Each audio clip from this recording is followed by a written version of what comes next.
Le thème de nos rencontres, c'est « Oser la rencontre ». Le premier enseignement était sur la rencontre de Jésus avec le Père. Hier, avec Pierre et Isabelle Chazeran, c'est « Dépasser nos peurs pour dire oui à la rencontre ». Et le Père Guy Lepoutre a contemplé pour nous quelques rencontres de Jésus dans l'Évangile. Maintenant, pour ce quatrième temps, à l'école de Marie, qui rencontre l'ange et est rencontrée par l'ange, et ensuite part à la rencontre d'Élisabeth. Alors mon enseignement sera assez simple, il y aura deux parties. Première partie sur l'annonciation et deuxième partie sur la visitation. Rien de très compliqué. Et donc, en préambule, je ne sais pas si vous avez déjà perçu qu'en modifiant très légèrement le texte de l'annonciation et de la visitation, nous avions en fait un témoignage de la Vierge Marie.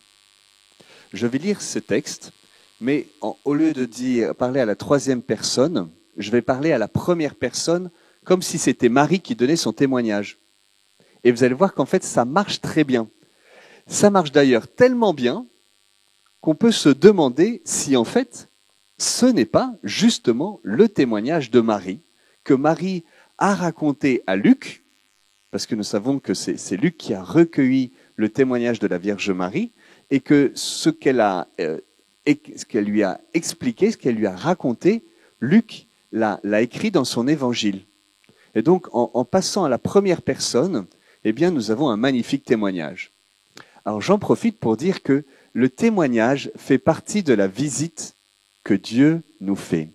Et que quand Dieu nous visite, quand Dieu nous transforme, quand Dieu nous rencontre, une manière de rendre grâce, eh bien, c'est de témoigner, c'est de raconter ce que l'on a vécu.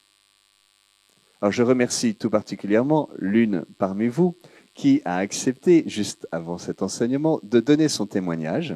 Voilà, donc il y a Vincent qui va filmer. Alors, pas maintenant, hein, évidemment.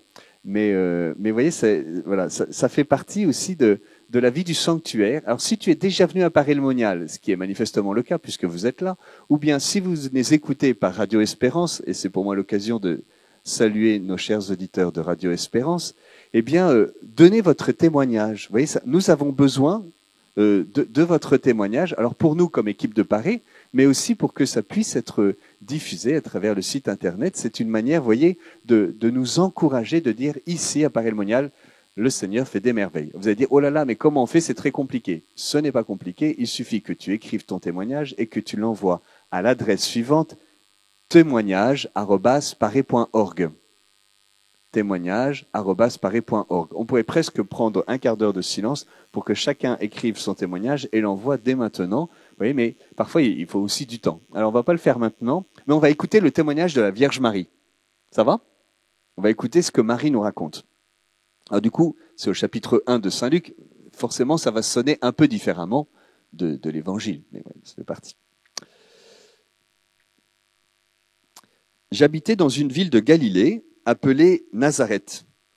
Et à l'époque, j'avais été accordé en mariage à un homme de la maison de David, appelé Joseph. Je m'appelle Marie.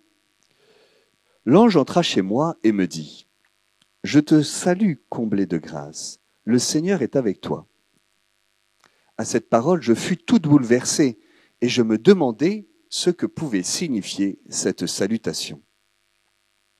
L'ange me dit alors, « Sois sans crainte, Marie, car tu as trouvé grâce auprès de Dieu.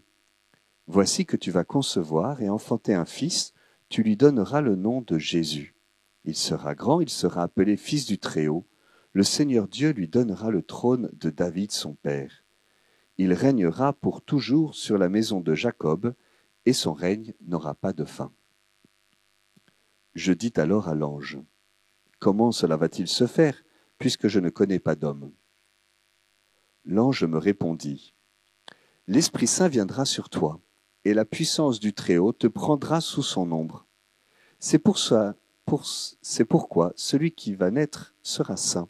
Il sera appelé Fils de Dieu. Et voici que dans sa vieillesse, Élisabeth, ta parente, a conçu elle aussi un fils, et en est à son 6e mois, alors qu'on l'appelait la femme stérile, car rien n'est impossible à Dieu. Je répondis alors, « Voici la servante du Seigneur, que tout m'advienne selon ta parole. » Alors l'ange me quitta. Je me mis en route et je me rendis avec empressement vers la région montagneuse, dans une ville de Judée. J'entrai dans la maison de Zacharie et saluai ma cousine Élisabeth. Quand Élisabeth entendit ma salutation, l'enfant tressaillit en elle. Alors Élisabeth fut remplie de l'Esprit Saint et me dit d'une voix forte, « Tu es bénie entre toutes les femmes, Marie, et le fruit de tes entrailles est béni. D'où m'est-il donné que la mère de mon Seigneur vienne jusqu'à moi? Car lorsque tes paroles de salutation sont parvenues à mes oreilles, l'enfant a tressailli d'allégresse en moi. Heureuse celle qui a cru à l'accomplissement des paroles qui lui furent dites de la part du Seigneur. » Je m'exclamai alors, « Mon âme exalte le Seigneur, exulte mon esprit en Dieu mon Sauveur. »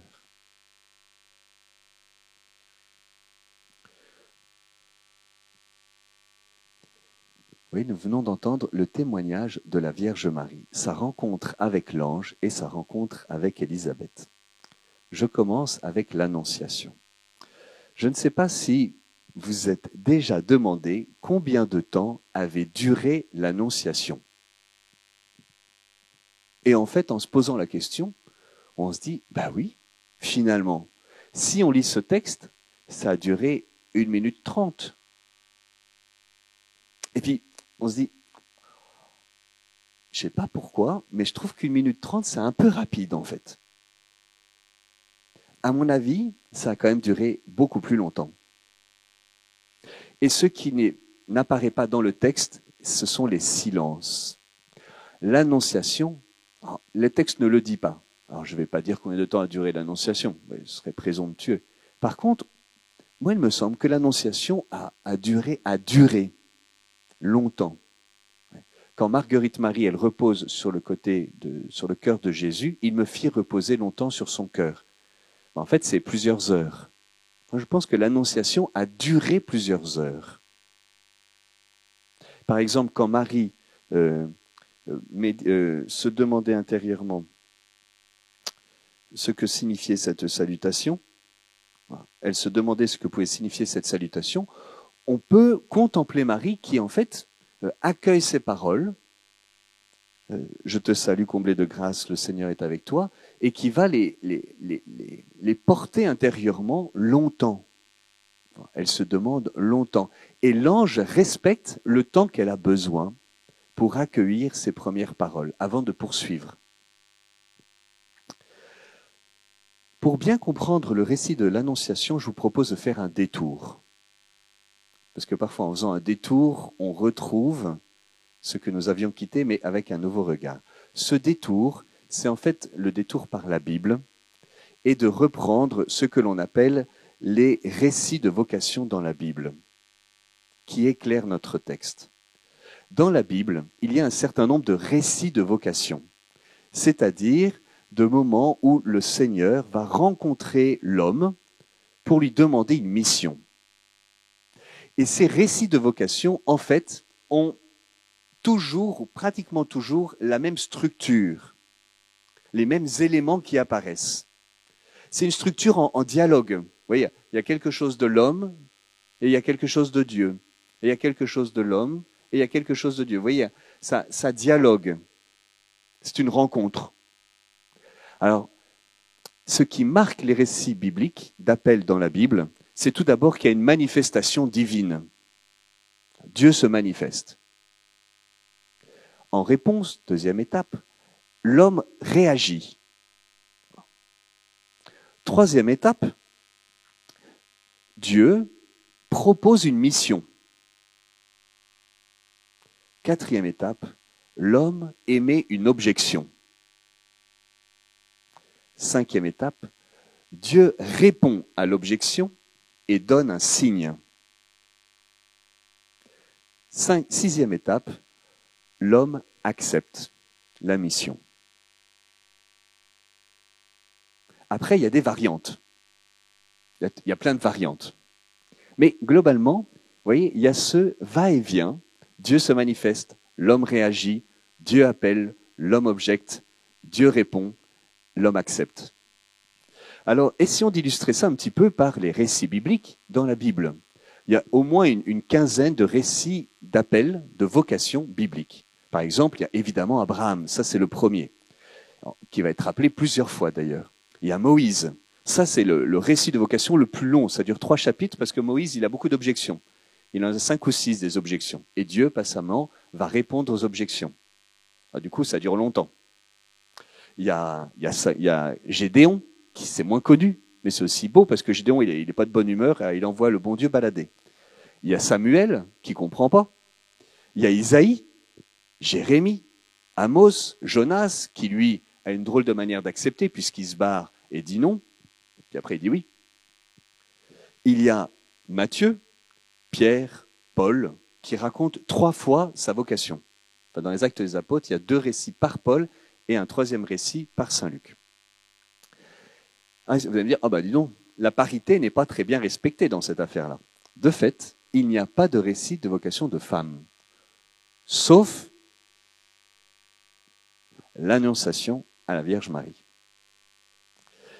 Alors, reprenons toutes ces étapes et voyons comment ça se vit. Vous voyez, par exemple, l'initiative divine. Alors, ça peut être quelque chose de très étrange. Par exemple, un buisson qui brûle sans se consumer. Ça, c'est pour Moïse. Ou bien un ange. J'ai parlé de Gédéon. Il y a Isaïe aussi dans le temple. Et puis, il y a la Vierge Marie, qui, de fait, un ange entre. Mais parfois, ça peut être quelque chose de très simple. Moi, j'aime beaucoup que le Seigneur, il apparaît à Marguerite Marie dans la chapelle, mais il lui apparaît aussi dans le couloir quand elle est en train de balayer. Dans la Bible, vous voyez, parfois, c'est simplement au travail. Par exemple, Amos, il est bouvier, il s'occupe de ses bêtes et le Seigneur l'appelle. Pierre, c'est aussi au travail, tandis qu'il est pêcheur. Matthieu, il est publicain. Et c'est sur sa table de travail, en passant, que Dieu l'appelle. Parfois, il y a une simple présence, comme Abraham. Parfois, il y a une voix, Samuel, Samuel. Ensuite vient la réaction de l'homme. Alors, souvent, l'homme ne comprend pas bien et s'interroge. Par exemple, Samuel, ça c'est c'est en 1 Samuel 3, un très beau récit de vocation. Et par 3 fois, Samuel va aller voir le prêtre Élie, non pas le prophète Élie, c'est un autre personnage, écrit différemment, le prêtre Élie, et il va lui dire « Tu m'as appelé, me voici », jusqu'au moment où Élie comprend qu'en fait, Samuel est vraiment appelé, mais non pas par lui, mais par le Seigneur. Ou bien Marie, on le voit, qui se demandait ce que signifiaient ces paroles. Oui. Donc parfois, il y a une incompréhension. Mais en tout cas, il y a une réaction. C'est-à-dire que Moïse voit le buisson ardent, alors il va s'approcher pour voir ce que c'est que cette affaire. Quand même, un feu où l'arbre, le buisson ne se consume pas, vous voyez, je vais faire un détour pour voir cette grande vision. Oui. Il y a un moment où l'homme fait un détour pour répondre à cette première manifestation de Dieu. Parfois, ça peut être la peur. Par exemple, Moïse, dans le temple, il voit la gloire de Dieu et il a peur, parce que je suis un homme aux lèvres impures. Pierre a peur, car c'est un homme pécheur. Et puis parfois, un peu comme saint Paul, eh bien, l'homme est complètement désarçonné, au sens propre du terme, puisqu'il tombe de son cheval. Manifestation de Dieu, la réaction de l'homme. 3e temps, c'est la mission que Dieu confie. Dieu va confier une mission. Et en fait, il y a toujours une mission, il y a toujours un appel de la personne, mais si Dieu appelle, c'est jamais seulement pour la personne. Elle est appelée en vue de la mission. Vous voyez, ça n'existe pas un appel pour soi. Le Seigneur appelle, il y a un choix de Dieu, c'est vrai, mais il est toujours pour le bien des autres. Ça peut être un appel à tout quitter, comme Abraham. Voilà. Pars de ton pays vers le pays que je te montrerai. Et je ne te dis pas lequel. Tu pars et je te montrerai après. Ça peut être un appel à sauver le peuple. Par exemple, pour Moïse, va voir Pharaon, fais sortir d'Égypte mon peuple, les fils d'Israël. Ou bien Gédéon, va avec cette force que tu as et sauve Israël de Madian. Souvent, c'est une mission pour être le porte-voix, le porte-parole de Dieu. À Samuel, eh bien, le Seigneur se révélait à Samuel et Samuel s'adressait à tout Israël. Donc Dieu parle à Samuel et Samuel va redire ce qu'il a entendu pour le peuple. À Isaïe, Dieu dit, tu diras à ce peuple. Et le Seigneur veut passer par quelqu'un pour s'adresser à tous. À Jérémie, il dit, je mets mes paroles dans ta bouche, sache que je te donne aujourd'hui autorité sur les nations et les royaumes. Et puis à Amos, va, prophétise à Israël, mon peuple. Et donc ça peut être la mission de sauver, ça peut être la mission de porter la voix de Dieu auprès du peuple, ça peut être aussi la mission simplement d'être apôtre. À Pierre, il dit, ce sont des hommes que tu prendras. Alors il est beau de voir surtout dans l'appel d'Abraham, mais on retrouve ça dans l'Annonciation, c'est que le Seigneur ne dit pas tout. Il dit ce dont la personne a besoin pour pouvoir faire un pas. Et c'est très éclairant pour nous, parce que parfois nous attendons que la volonté de Dieu soit comme un phare en pleine mer. C'est-à-dire que nous sommes dans la tempête, et puis nous cherchons la lumière qui nous dira que la bonne direction, c'est là. Et donc il suffit de suivre le phare dans la bonne direction. Or, la volonté de Dieu n'est pas un phare, par contre, elle est un phare. Alors pas un phare breton, mais un phare de voiture. Que fait le phare de voiture? Il ne te dit pas là où tu dois aller. Il t'éclaire sur les 20 prochains mètres. Si tu veux savoir ce qu'il y a après, faut que tu avances. C'est ça le propre du phare. C'est qu'il éclaire au fur et à mesure la route dans la mesure où l'on avance. Eh bien, le Seigneur n'a pas tout dit à Marie ou à Abraham. Va dans le pays que je te montrerai. Et à Marie, l'ange, ne va pas expliquer tout ce qui va se passer. En fait, il sera grand. Enfin, il sera grand, mais en fait, il va surtout être petit. Parce qu'il va être crucifié, il va être rejeté par tout le monde. Puis après, il va être grand parce qu'il va ressusciter, puis il va monter au ciel, puis envoyer l'Esprit Saint. L'ange ne lui dit pas. L'ange lui dit ce dont elle a besoin de savoir. Et après, eh bien, le Seigneur va continuer d'expliquer la mission dans la mesure où elle répond. Quatrième temps, c'est l'objection de l'homme. Il est beau de voir que Dieu laisse un espace pour que l'homme puisse objecter. Alors, objecter, ce n'est pas une manière de dire non. Nous, parfois, on objecte et on part. Ben, voilà, je t'appelle à ça. Ben non, moi, c'est trop compliqué. Voilà, au revoir. Et ben attends, mais calme-toi, il va te répondre. Tu as une objection, il l'écoute. Ben, écoute la réponse. Ne te cache pas derrière tes objections pour justifier ton refus. Que l'objection de l'homme fait partie de la réponse. Et ce qui est intéressant, c'est que dans la Bible, il y a toujours une objection et que c'est toujours la même.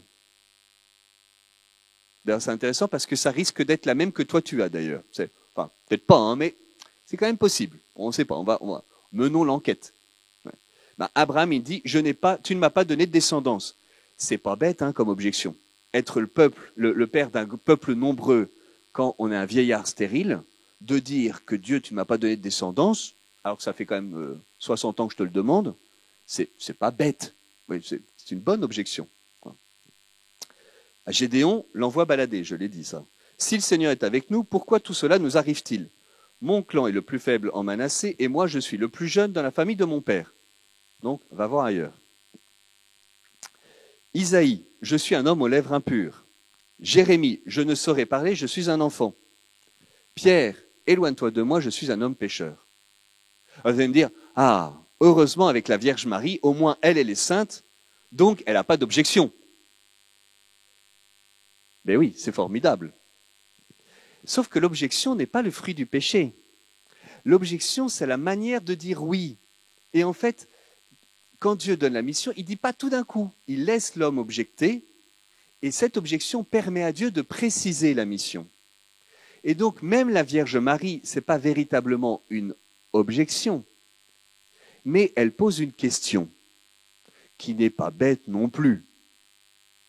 Comment cela se fera-t-il puisque je ne connais pas d'homme? le pape Benoît XVI, qui commente cette question de la Vierge Marie, dit que si on essaie de comprendre cette question, on a un peu du mal. Je ne sais pas si vous avez déjà essayé de vous dire, mais en fait, pourquoi elle dit qu'elle ne connaît pas d'homme?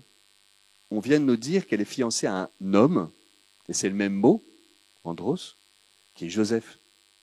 Donc, en fait, c'est un peu bizarre, non, cette affaire-là.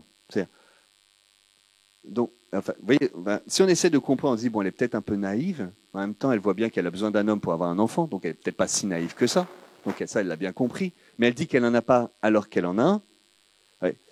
Et Benoît XVI étudie les différentes hypothèses, parce qu'en fait, on a beaucoup réfléchi sur cette question-là. Qu'est-ce que Marie veut dire? Et ce à quoi il aboutit, et je trouve que c'est quand même magnifique, c'est qu'on ne comprend pas. Il y a quelque chose d'un peu mystérieux dans cette question. Et que c'est très bien. Vous voyez, parfois, il y a des objections, des questions qui sont les nôtres, qu'il n'y a que Dieu qui comprend. Et bien, il y a quelque chose dans ce que vit Marie, dans le mystère de son être. Alors, est-ce qu'elle avait décidé avec Joseph de ne pas avoir de relations sexuelles et de vivre la pureté? Mais en même temps, pourquoi elle dit qu'elle n'a pas d'homme? Enfin, en fait, on ne comprend pas bien voilà, ce que c'est. Et ce n'est pas un problème. Parce que le Seigneur, il comprend nos questions. Voilà. Et puis nous, ça nous permet de méditer et de rentrer dans le mystère du cœur de Marie, dans le mystère du cœur immaculé de la Vierge Marie. Voilà. Donc globalement, l'objection, c'est toujours la même, c'est je suis trop petit, je suis trop faible. Voilà. Je n'y arriverai pas toute seule. Cinquième moment, c'est la réponse à l'objection. Parce que le Seigneur honore la liberté de la personne et prend au sérieux les questions qui lui sont faites. Or, la réponse, de même que l'objection, c'est globalement toujours la même, qui suis-je, je suis trop petit, la réponse est toujours la même, c'est je serai avec toi. C'est très rassurant. À Abraham, il dit ta descendance sera aussi nombreuse que les étoiles du ciel. À Gédéon, je serai avec toi. À Moïse, eh bien, le Seigneur vient purifier ses lèvres. À Jérémie, n'aie peur de personne, je suis avec toi pour te délivrer. Et à la Vierge Marie, le Seigneur répond, l'Esprit Saint viendra sur toi, la puissance du Très-Haut te couvrira de son ombre. Et cela entre en écho avec ce qui est vécu ici à Paray-le-Monial, où le Seigneur apparaît au cours de la deuxième apparition, c'est la peinture qui représente cette apparition dans la fresque de la chapelle des apparitions. Le Seigneur lui demande de pouvoir réparer pour toutes les ingratitudes et indifférences. Et elle lui dit, mais comment vais-je pouvoir faire cela? Et je lui montrai mon impuissance. Je lui montrai mon impuissance. Alors le Seigneur lui répond, n'aie pas peur, je serai ta force, sois attentive à mes paroles. Oui, en fait, c'est complètement biblique. On a l'impression qu'en fait, Marguerite Marie a lu la Bible, ce qui est vraisemblablement le cas. Et que le Seigneur aussi a lu la Bible. Ne crains pas, je serai ta force, sois attentive à mes paroles. Et après, il prend une flamme de son cœur et lui met dans la poitrine. Vous voyez, ça c'est ce que vit Marguerite Marie, et en fait c'est ce qu'a vécu la Vierge Marie. L'Esprit Saint viendra sur toi. C'est la flamme de l'Esprit Saint qui vient dans le cœur de la Vierge Marie. Et le Seigneur répond et donne un signe. Les signes dans la Bible, on les reconnaît parce qu'ils sont toujours introduits par le même mot, c'est « voici que ». Voici que la Vierge concevra et enfantera un fils. Ça, c'est le signe. Donc le « voici que », quand vous lisez « voici que » dans la Bible, c'est une formule littéraire qui introduit un signe.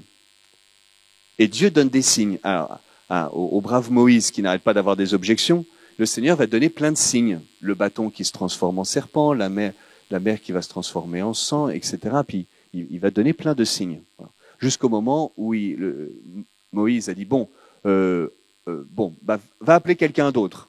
Alors le Seigneur a dit, t'es gentil, hein, ça fait déjà 4 réponses que je te donne, donc maintenant, tu ne me casses pas les pieds, tu y vas. Et Moïse y va. C'est pas écrit exactement comme ça, mais vous verrez qu'en fait, Dieu se met en colère et lui dit, c'est bon, là, tu y vas. Et Moïse obéit. Parce qu'il y va avec le Seigneur et avec son frère Aaron, d'ailleurs, pas tout seul. Voilà, donc le signe. Et là, le signe, le voici que, c'est voici que ta cousine Élisabeth a conçu, elle aussi, un fils dans sa vieillesse. Et elle en est au 6e mois. Donc en fait, Élisabeth, c'est le signe. Alors, je suis perdu dans un papier.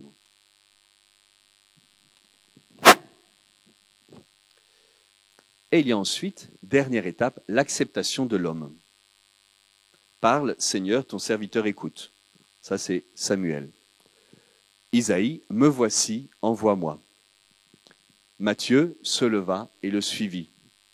Les disciples, laissant tout, le suivirent. Il y a la réponse de l'homme qui est de suivre le Seigneur. Me voici. C'est en fait la grande réponse qui est donnée et que, évidemment, la Vierge Marie va répondre au Seigneur, je suis la servante du Seigneur, que tout se fasse pour moi selon ta parole. Et vous voyez comment est-ce que le récit de l'Annonciation, qui manifeste la rencontre entre Dieu et l'homme, et l'appel que Dieu adresse à l'homme, le dialogue et la réponse que Dieu donne, que l'homme donne à Dieu, la Vierge Marie vient assumer même cette structure littéraire et vient l'accomplir. Parce que son oui, il est total, il est définitif, alors que Pierre, par exemple, il va suivre le Seigneur, puis après il va partir, et puis il va revenir. Oui. Et que nous sommes toujours dans ces allers-retours. Voilà. Alors Marie, elle dit oui une fois pour toutes. Et donc elle assume, d'une certaine manière, c'est la plus belle vocation et c'est la plus belle réponse. Voilà. Elle récapitule en elle tous les appels de Dieu adressés à l'homme depuis le début de la Bible.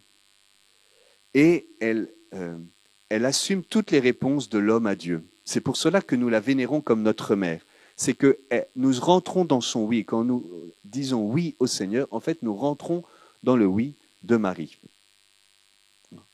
Et la Vierge Marie nous montre comment est-ce que Dieu rencontre notre liberté. Et l'Annonciation, c'est une rencontre entre deux libertés. Et dans la Bible, tous les appels divins sont des rencontres entre la liberté de Dieu et la liberté de l'homme.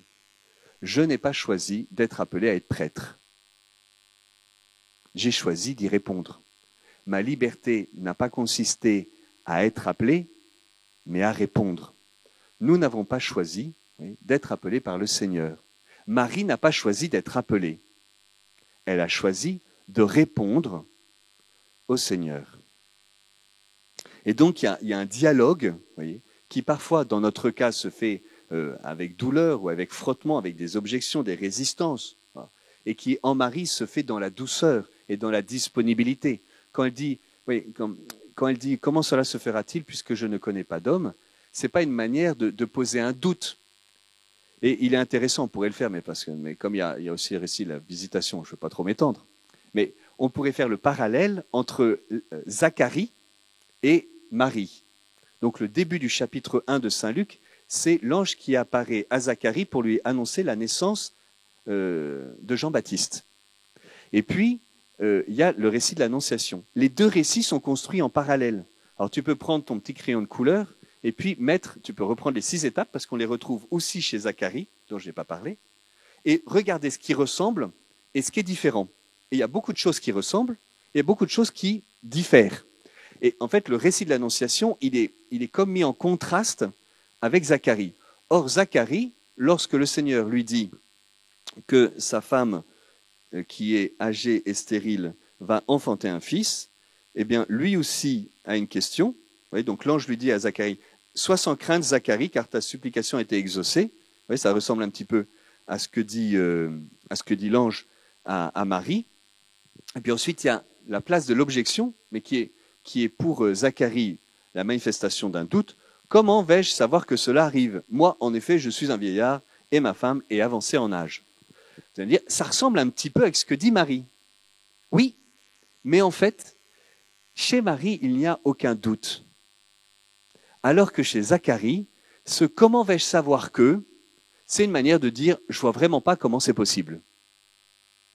Or, qu'une vieille dame stérile enfante un enfant est tout aussi improbable qu'une jeune fille vierge enfante. On va dire, la jeune fille vierge, c'est encore plus improbable. C'est vrai. Et pourtant, Marie n'a pas douté, alors que Zacharie a douté. 1000 questions ne font pas un doute. nos questions ne sont pas nécessairement l'expression du doute. Et chez Marie, elles ne l'est pas.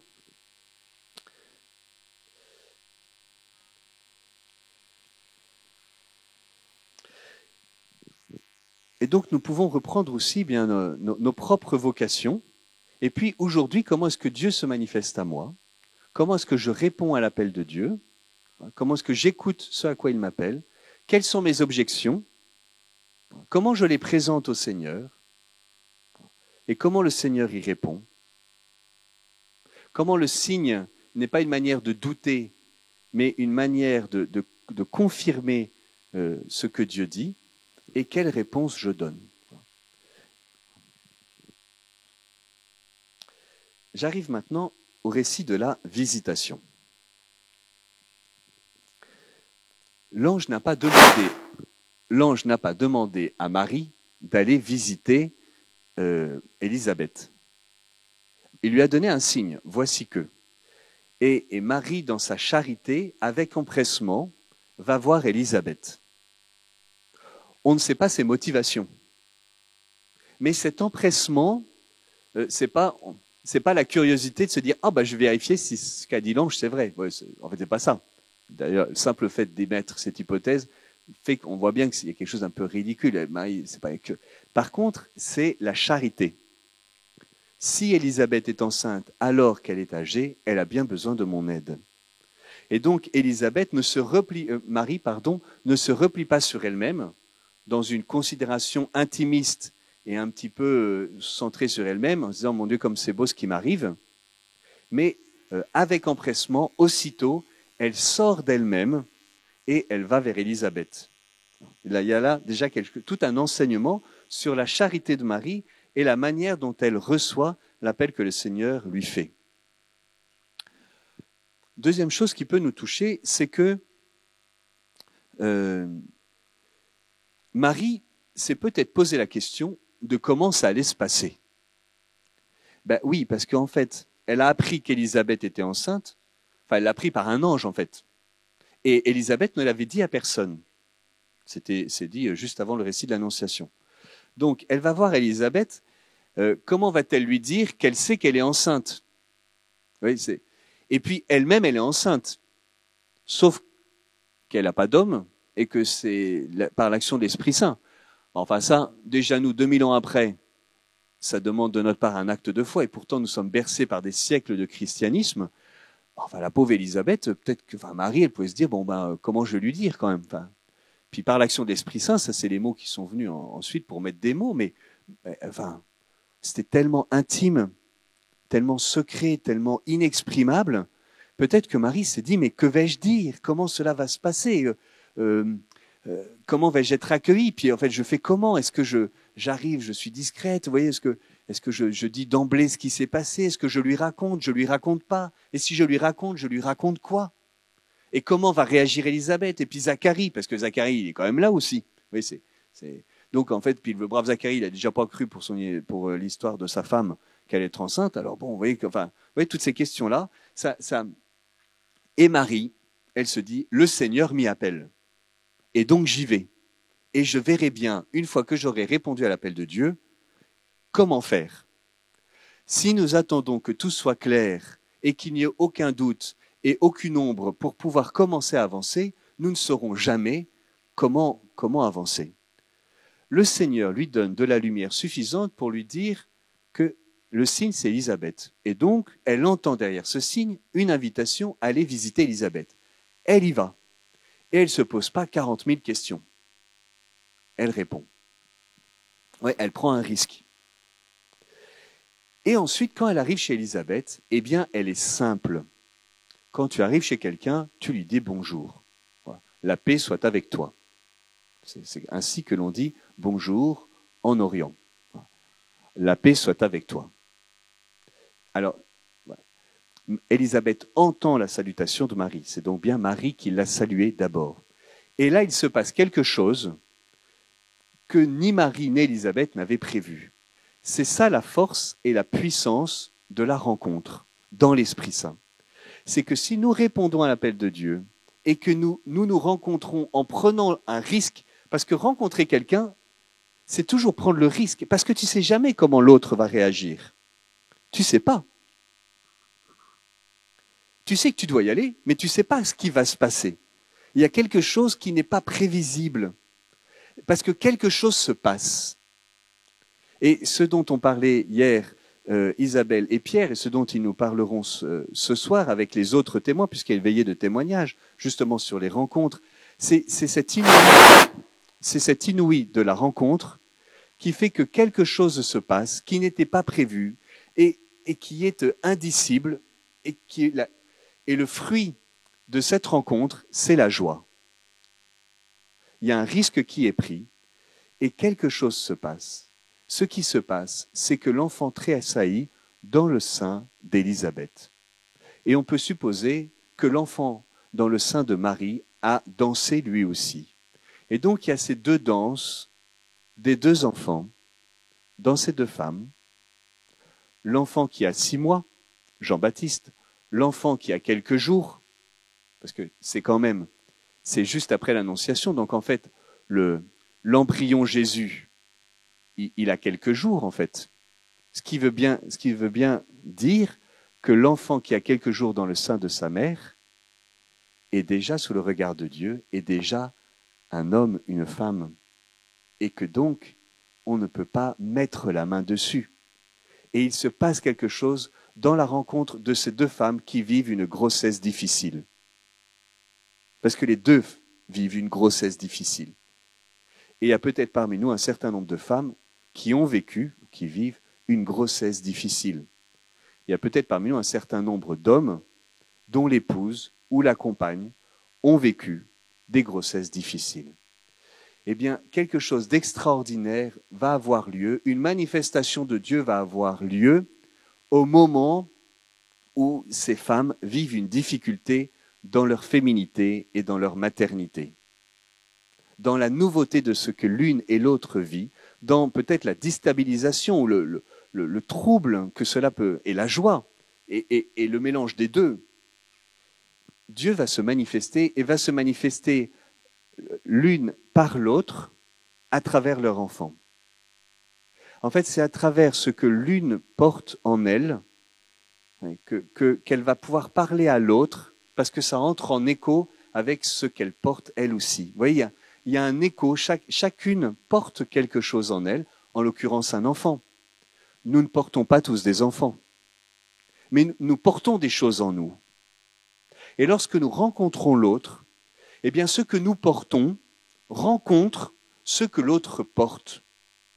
Et ça se fait simplement, par des paroles extérieures qui viennent rencontrer ce que l'autre porte. Et ça vibre. C'est ça, ce quelque chose qui se passe. Et pourtant, Élisabeth, elle était très différente de Marie.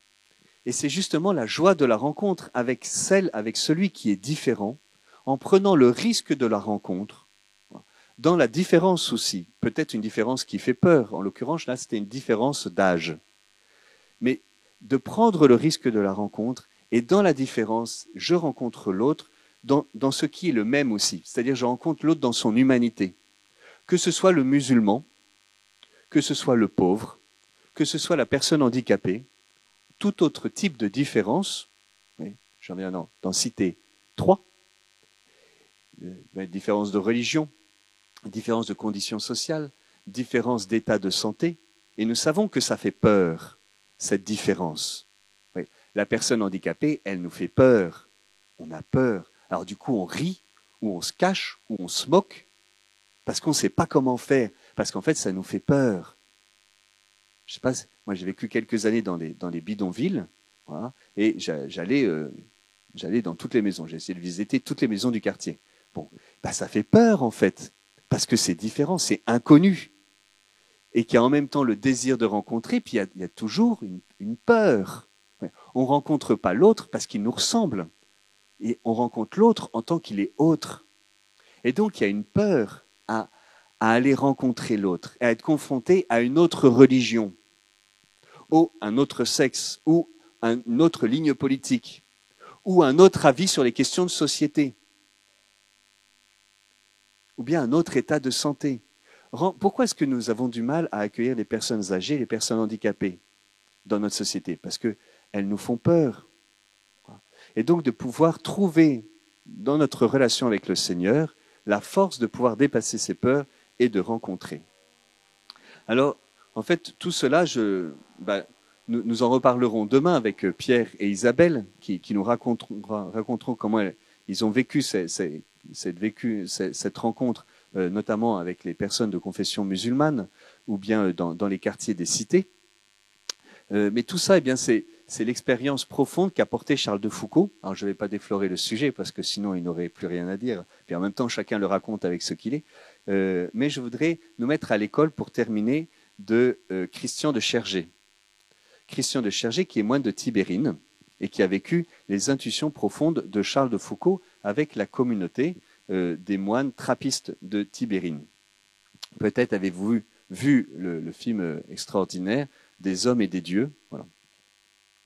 Et il est beau enfin, je ne le savais pas, mais je l'ai lu. En fait, ils ont été enlevés le 26 mars, le lendemain de l'Annonciation, et on a retrouvé leur dépouille mortelle, ou plutôt leur tête, puisque c'est ainsi qu'on a su qu'ils étaient morts, la veille de la Visitation, le 30 mai. Vous voyez, donc c'est un peu comme s'ils étaient passés de l'Annonciation à la Visitation. Il nous aide à passer de l'un à l'autre. Et en fait, Christian de Chergé a beaucoup médité sur ce mystère de la Visitation, et de fait, lorsque nous sommes dans des situations missionnaires un petit peu fortes, comme celle qu'il a vécue, ou bien dans le Rocher, ou dans une favela, eh bien, ce texte de la Visitation, forcément, il nous bouleverse, parce que ça correspond à ce que l'on vit, à ce que l'on veut vivre. Et donc, Christian de Chergé va méditer ce texte, et il dit que Marie devait peut-être être dans l'embarras, ne sachant pas comment s'y prendre pour livrer ce secret, voilà, à sa cousine Élisabeth, et qu'en même temps, elle se sent appelée à y aller, et qu'elle ne sait pas comment s'y prendre, et donc elle dit sa salutation. Voilà. Et de même, l'Église ne nous dit pas, elle ne sait pas quel est le lien exact entre la bonne nouvelle que nous portons et ce message qui fait vivre l'autre, en l'occurrence, pour les moines de Tibérine, l'islam. Voilà. L'Église, finalement, mon Église ne me dit pas quel est le lien entre le Christ et l'islam. Je vais vers les musulmans sans savoir quel est ce lien. Et voici que quand Marie arrive, c'est Élisabeth qui parle la première. Ou plutôt, et c'est là où Christian Chergé se reprend, pas tout à fait exact, car Marie a salué sa cousine, elle lui a dit la paix. La paix soit avec toi. Et ça, c'est une chose que nous pouvons faire. Simplement dire la paix soit avec toi. Ce n'est pas toute la bonne nouvelle, mais c'est déjà quelque chose de la bonne nouvelle. Et il est beau de réentendre le texte que nous avons eu à la louange, qu'ils sont beaux les pieds de celui qui annonce la bonne nouvelle, qui annonce la paix. Oui. Eh bien, en fait, nous sommes appelés simplement à dire la paix, à être des personnes de paix, des artisans de paix, et d'apporter la paix, et de laisser l'autre accueillir la paix, et de recevoir de l'autre la paix. La paix soit avec toi, la paix soit avec toi. D'où me vient que l'enfant qui est en moi a tressailli, dit Élisabeth. Et vraisemblablement que l'enfant qui était en Marie a tressailli aussi. C'est ce que dit Saint Christian de Chergé, puisqu'ils ont été canonisés. Qu'est-ce qui a tressailli le premier? On ne sait pas trop. Mais on voit que voyez, cette rencontre entre Marie et Élisabeth, entre Jésus et Jean-Baptiste, eh bien, ça dit quelque chose de la rencontre entre l'Église et l'islam, entre nous et les musulmans. Voilà. Et de même que la rencontre va libérer Élisabeth, va la faire tressaillir de joie, eh bien, cette rencontre va libérer le Magnificat de Marie. Oui. Marie, après l'Annonciation, eh bien, son cœur exulte d'allégresse, mais il exulte encore à l'intérieur. Et ce qui va libérer le Magnificat, ce qui va faire entrer dans la louange, c'est la rencontre avec Élisabeth. Oui. D'une certaine manière, la rencontre avec l'ange n'est pas suffisante pour que Marie chante le Magnificat. Il faut prolonger cette annonciation par la visitation, et c'est parce qu'il y a cette rencontre avec Élisabeth, et en voyant ce que l'Esprit Saint est en train de faire en Élisabeth, en écoutant ce qu'Élisabeth lui dit, et donc elle ne lui raconte rien, finalement, Marie est toute réceptivité et elle laisse Élisabeth parler. Et en écoutant Élisabeth, elle se tourne vers le Seigneur, Marie, et elle chante le Magnificat. Élisabeth vient libérer le Magnificat du cœur de Marie. Et Marie va chanter son allégresse. Eh bien, lorsque nous rencontrons l'autre, eh bien, cela libère notre Magnificat. Si je prends le risque de la rencontre avec la personne musulmane, Pierre et Isabelle nous raconterons, eh bien, nous libérons le Magnificat. Et Christian de Chergé, qui est celui qui a cette belle expression de libérer le Magnificat de Marie, va raconter l'histoire du puits. En fait, il avait un voisin, donc ce moine, Christian de Chergé, avait un voisin qui lui avait demandé à prier dans la foi musulmane. Et donc, pour cela, les deux se rencontraient régulièrement. Donc il y a un respect, vous voyez, de Christian envers ce jeune musulman qui lui demande comment faire pour prier dans la foi musulmane. Et donc Christian, frère Christian, va lui enseigner comment prier dans la foi musulmane. Vous voyez, il le respecte là où il en est, là où l'Esprit Saint l'a mené, le désir de prier. Il lui a pas encore donné le désir de prier dans la foi chrétienne. Et donc, Christian de Chergé, il est obéissant à l'Esprit Saint et il va à la vitesse de l'Esprit Saint. Et donc, il se retrouve régulièrement jusqu'au jour où, après un temps assez long d'empêchement de la part de Christian, le jeune lui dit « Il y a longtemps que l'on n'a pas creusé notre puits. » Parce qu'en fait, ils se retrouvaient au puits, l'un et l'autre, voilà, pour pouvoir parler. Et il dit « Ça fait longtemps qu'on n'a pas creusé notre puits. » Eh bien, ces mots, cette expression qu'a dit ce jeune musulman au frère Christian de Chergé, eh bien, a libéré le Magnificat. Et en entendant ces paroles, eh bien, le Christian de Chergé va être dans une profonde émotion. Il dit comme c'était beau, cette expression « creuser le puits ». Et un jour, Christian de Chergé, en plaisantant, lui pose la question « Au fond de notre puits que nous creusons, à ton avis, que va-t-on trouver? De l'eau chrétienne ou de l'eau musulmane ?» Et le jeune qui n'avait pas pris cette question pour une plaisanterie, mais bien au sérieux, répondit « Enfin, quand même, ça fait si longtemps qu'on est ensemble, et tu me poses encore cette question, mais au fond du puits, on va trouver l'eau de Dieu. » Et Christian conclut en disant « Je ne crois pas qu'il y avait une meilleure réponse. » Le cheminement de l'autre ne nous appartient pas. Ce qui nous appartient, c'est de répondre à l'appel de Dieu et d'accompagner l'autre à la vitesse de l'Esprit Saint, qui sait très bien ce qu'il fait, et jusqu'où l'Esprit Saint nous demande, sans devancer l'Esprit Saint, et en acceptant que ça prenne du temps, et que peut-être la personne n'arrive pas là où j'aurais bien voulu qu'elle arrive. Mais ensemble, nous creusons notre puits.